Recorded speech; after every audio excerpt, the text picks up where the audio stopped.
kuréel gi la ñuy duppee Rawdu Rayaahiin amal na ab communiqué juróomi fan ci weerub janvier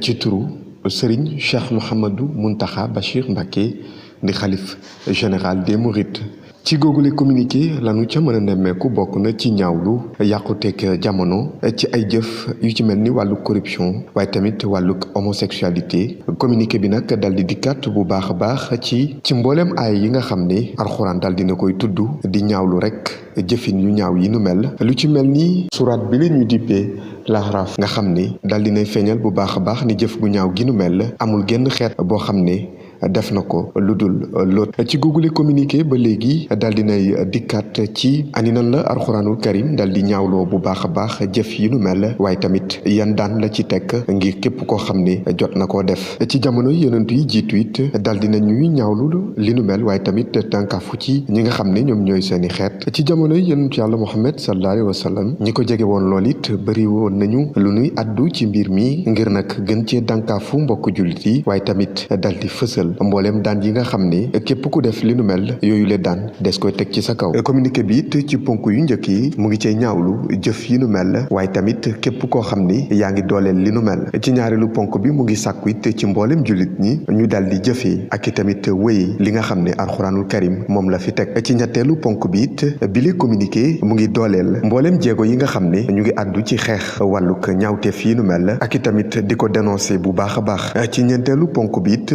communiqué bi mu ngi sàkku ci mboolem askan wi ñu daal di nag ànd ci xeex bi nu mel ngir mën ko fee jëlee ci jeexintal bi nag communiqué bii de mu ngi ñaan ci sunu borom subhanahu wa taala mu daal di ñu yërëm waaye tamit di ñu teg ci yoon wi nga xam ne mooy yoon wu baax wi.